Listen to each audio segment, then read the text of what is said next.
welcome to SVG-TV News for Thursday, May 2nd, 2024. I am Jennifer Richardson with the details. St. Vincent and the Grenadines on Wednesday, May 1st, 2024, joined countries around the globe in observing International Labour Day or International Workers' Day. International Workers' Day is a day dedicated to honoring the contributions of working people in every industry and sector. It's not just about celebrating their hard work, but also empowering them to be aware of their rights. In many countries, including here in SVG, Labor Day is celebrated as a national holiday. In an address to mark the occasion, Minister of Labour Saboto Caesar revealed that while workers in SVG have much to be celebrated, his ministry is in receipt of reports from a section of workers who complain of the impacts of ongoing heat or humid conditions. During the period 2023-2024, in St. Vincent and the Grenadines, we experienced, and particularly so in the agricultural sector, persons coming forward to the Department of Labour to address issues of the intense heat because of the changes in the weather conditions.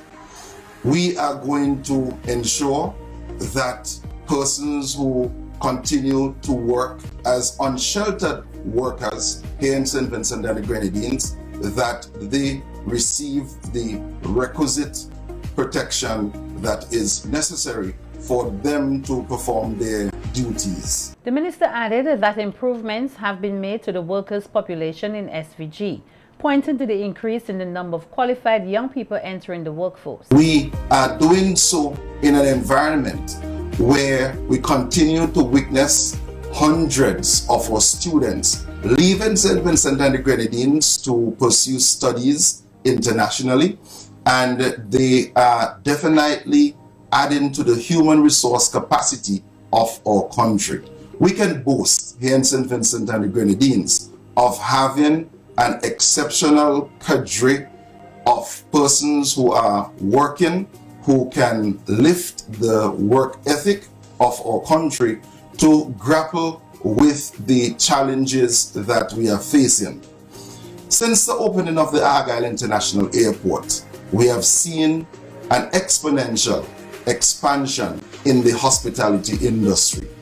And I am aware that there are many young persons throughout the length and breadth of this country who are now employed in the hospitality industry, and they're doing well. Minister Caesar also alluded to the increase in the minimum wage, which he claims workers are now happily benefiting from. We celebrate International Labour Day 2024, and our workers are extremely happy and joyous because this year we saw another increase in the minimum wages here in St. Vincent and the Grenadines. This administration, we continue to serve the people of St. Vincent and the Grenadines, and I wish to use this opportunity to encourage our workers to be steadfast. Let us be very resolute in our quest to advance the development of our country. All the very best. Take some time to reflect on the hard work that you're doing and how we can work together to advance our blessed nation. Minister Caesar used the opportunity to encourage workers across SVG to remain steadfast and resolute in the quest to advance the development of the country. Meanwhile, Prime Minister Dr. Ralph Gonsalves on radio yesterday expressed what he deems as the unfortunate non-celebration of Labor Day or Workers' Day by unions in SVG. The Prime Minister, who spoke on the origins of Labor Day, said the day is to highlight the struggles of workers. However, he observed that the trade unions in St. Vincent and the Grenadines did not have any activity to observe the day. And the struggles of the working people have been very significant in the building this Vincentian component of our Caribbean civilization, and that's why we celebrate today. As you know, there's a book which I've written called The Political Economy of the Labor Movement in St. Vincent and the Grenadines, which does the analysis. It's as to the journey which the labor movement has made. I regret that there is some dissonance between different labor unions. That's why I believe that you don't have a United Labor Day set of celebrations.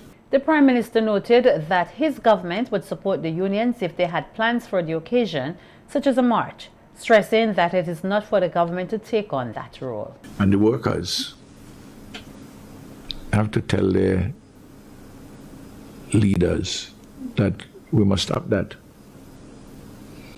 Of course, the government can put on Labor Day celebrations, but I don't want the state to take a lead on that. I want the state, we will assist, we will support, but that's the business of the unions themselves. And the unions, including the public sector unions, the teachers union and the public service union. And you take the public service union and the teachers union, they hold elections with only a very small number of their members participating in voting. SVG's COVID-19 vaccine mandate case was heard today in the appeal court via Zoom. Senior counsel Astafan represented the government, while attorney-at-law Cara Shillingford represented the respondents. On that team representing the affected workers is Jomo Thomas, who told SVG-TV News that he's confident that the decision will go in their favor. Well, the deliberations today, I thought the judges, particularly, well, not just judges, mainly Justice Ventus, went at both the appellants, the government of St. Vincent and the Grenadines, and the respondents, the affected workers, in terms of having them to defend their submissions. And I thought it was very engaging. I thought it was very sometimes compelling. Some of the questions that were asked, particularly by Justice Ventus. It went all day. Senior counsel Astafan took up all of the morning. Our lead counsel, Cara Shillingford, took up all of the afternoon, and then Mr. Astafan came back for about 20 or 25 minutes in reply. There are extensive submissions in this case, and I'm sure the judges would wrap their minds around all of the submissions, including the advocacy today, and arrive at the decision. We are optimistic that on a close reading of the submissions and the advocacy, that the court is going to rule in favor of the workers. Thomas said what they're asking at this hearing is for the appeal court to uphold Justice Esco Henry's decision, which was in favor of the workers. He said that they now await the decision, which has been reserved. The decision is reserved. This is a very important case. I don't know how long it will be reserved. I hope the decision will come back as soon as possible. Because this has been going on for some time now. I mean, these workers were locked out in November of 2021. November 21 to 21, November 2022, November 2023, that's 3 years. It's 3 years and 5 months already, 6 months already, that these workers have been locked out. Many of them have suffered egregiously. And we are hoping that a decision could come back, and we are confident that the decision will come back in their favor, so that they can resume their normal life with the understanding that the government would have to pay them all of the outstanding monies and damages which are owed to them. Minister of Tourism Carlos James has re-emphasized the importance of tourism to the economy of SVG and other countries in the region, as well as the linkages it creates. He was at the time addressing the opening ceremony of the National Tourism Youth Congress held here on Tuesday at the NIS conference room. Many of you are from households where traditionally you're from farming communities, but also do you know the produce from the farms also go to the kitchens of many of the hotels? And that is to show you how intricately linked tourism is to all aspects of the economy. I'm sure with the hard work of your teachers and the preparation and the parents as well. Your research will show how important it is, whether it's the blue economy, whether it's our rich culture and heritage, whether it's the transformation that is taking place currently within the hotel build out in terms of our room stock, the airport, the airlines that are coming. You would have done the research and you would appreciate and understand how important it is and how important this sector is as a value added. Minister James also reiterated to the students that in addition to the core subjects they learn in school, it will also be an added boost for them to acquire a skill and to follow their passion when choosing a career. Not necessarily in hospitality, but a skill that can be uploaded and utilized in your professional capacity when you get to that stage. Yeah?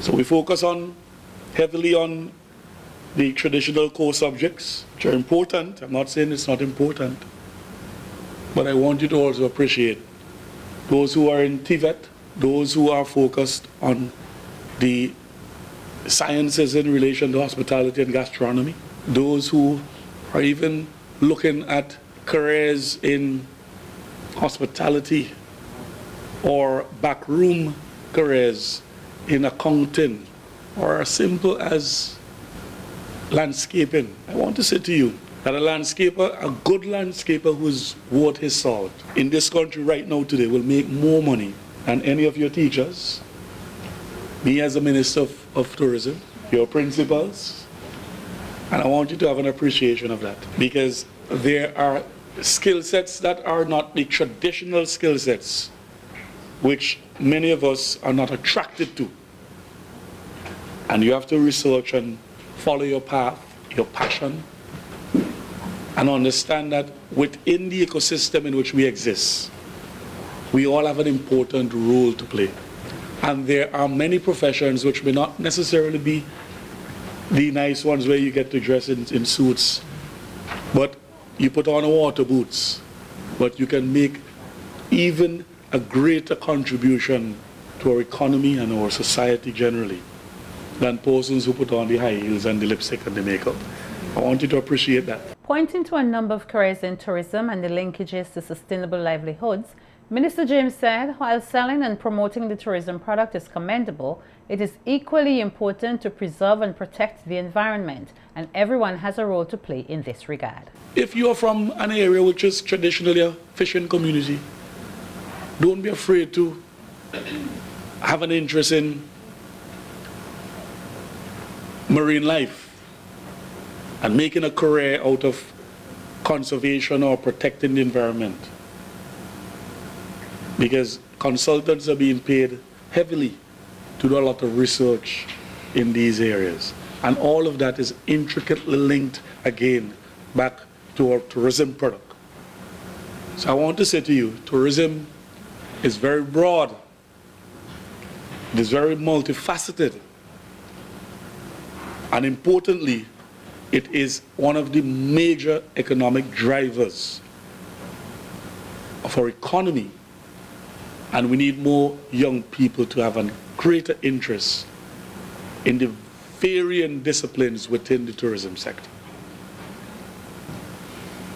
And I want you to think about these things. The office jobs are there and they are traditional.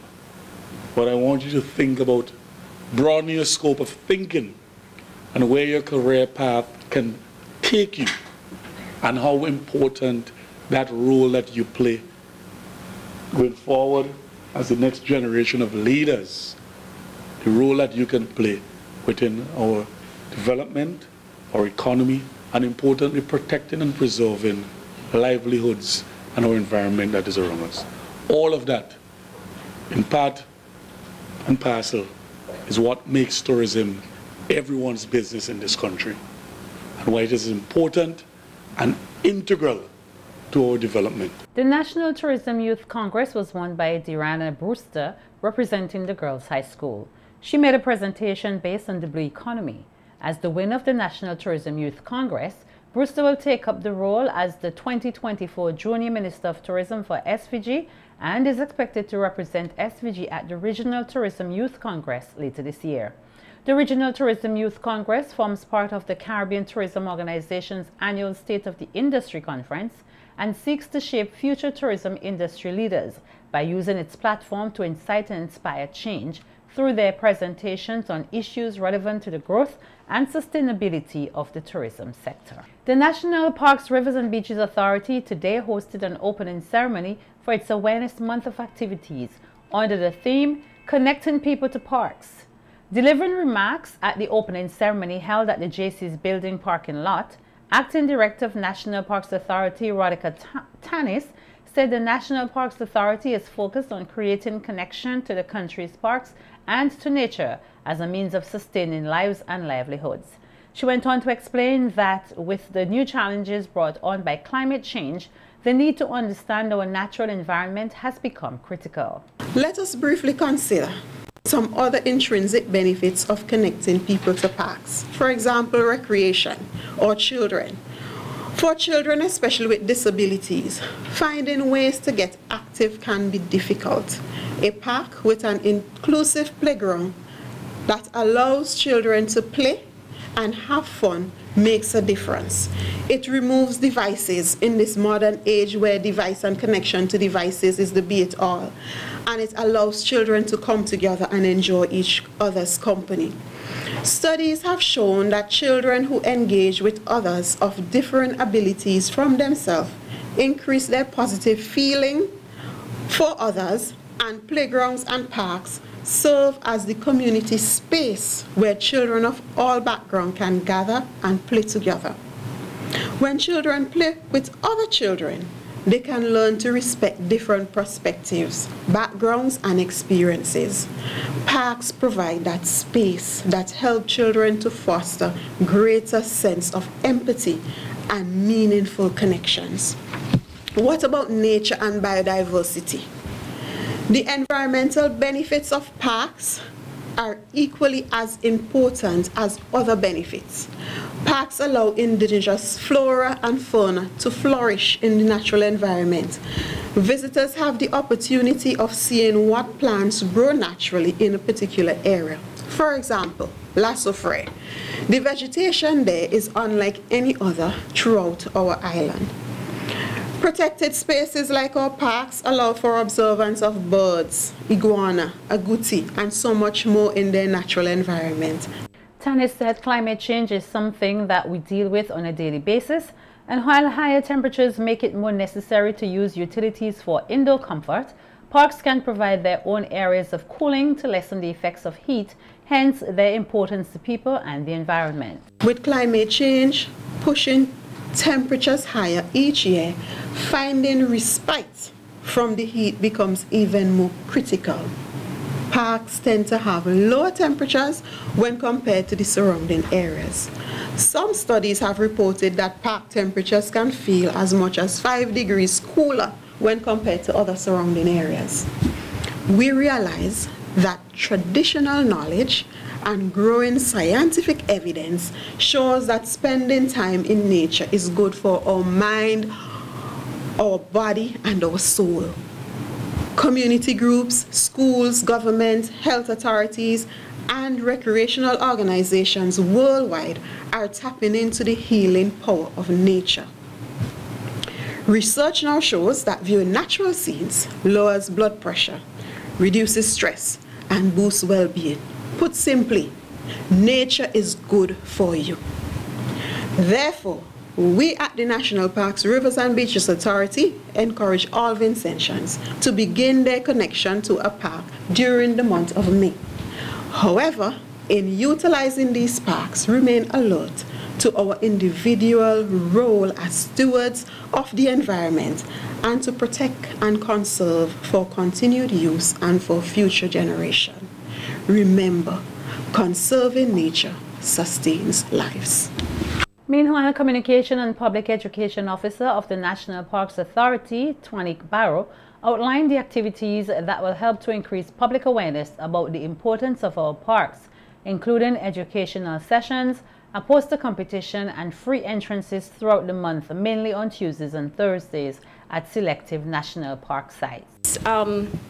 Activity is our park ed sessions, and this is where we invite schools to our parks. Normally we will go to the schools, but because of the team connecting people to parks, we saw it fit to invite the students to have that session within the realms of our parks. So we're going to visit, so our first session will be at the Black Point Historic and Recreation Park. That takes place Monday the 6th, and we're going to have the Park Hill, government school visiting the sites, and we're going to have different activities at the site. We have arranged 2 days of training sessions, and this is courtesy of the Caribbean Natural Resource Institute, Canary, through the CBF EBA Facility Funding South Coast Project. And this will take place on May the 22nd and May the 23rd. And our focus will be on project proposal writing, because as you know, national parks, we have done numerous projects within the South Coast area and different areas within St. Vincent and the Grenadines. And our second focus will be on environmental safeguard. And we're hoping to really equip our staff with the skills to develop one, effective proposal writing for park improvement, as well as learn the necessary strategies for environmental preservation during project implementation. The World Health Organization, WHO, has declared St. Vincent and the Grenadines free of mother-to-child transmission of both syphilis and HIV. St. Vincent and the Grenadines is one of 20 countries which have been certified and is the 60th country within the sub-region of the Organization of Eastern Caribbean States to achieve elimination.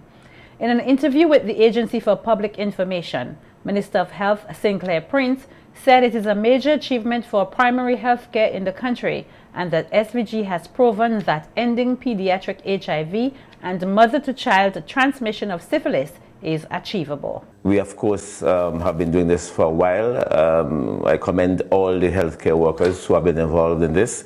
It didn't happen overnight. There are many people who have been involved in testing and screening, general surveillance of this issue. I'd like to commend particularly those who have been involved in the sexual and reproductive health in St. Vincent and the Grenadines. We have been able to treat and continue treating. Monitoring has been a very important part of this process. And we have reached the point where the World Health Organization is saying, okay, you're certified now that you have eliminated the mother-to-child transmission of these two maladies, HIV and syphilis. Of course, we will be collecting this award in Jamaica on the 7th. And we have Sister Alita Douglas, who will be going to Jamaica to take that award on our behalf. This is only part of the services which we have been rendering to the public over the years. We are not narrowed to the Milton Cato Memorial Hospital or other services, but we have been doing men's health, women's health, adolescent health. All of these are part of the services which we render to St. Vincent and the Grenadines from the Ministry of Health, but these are not always in the forefront. We continue to do our best to ensure the health safety of Vincentians, and we want to remind the people, everybody, that health is a shared responsibility, and you have as much investment in your health as the government has, and we hope that you continue to seek the services provided by the Ministry of Health and Wellness here in St. Vincent and the Grenadines. In a letter to Prime Minister Dr. Ralph Gonsalves, the Executive Director of UNAIDS Joint United Nations Programme on HIV and AIDS Rights, this is testament to the resilience and dedication of St. Vincent and the Grenadines and other Caribbean countries in ensuring health systems with strong maternal, neonatal and child health (MNCH) programs that integrate HIV and syphilis interventions into MNCH services and child health care. It is also recognition of strong and sustained national leadership and commitment to health and EMTCT. A residential home here at Dorsetshire Hill was destroyed by fire this afternoon. Homeowner Venice Durant, who was being supported at the time by Area Representative Fitzbramble, spoke to SVG-TV News on her loss.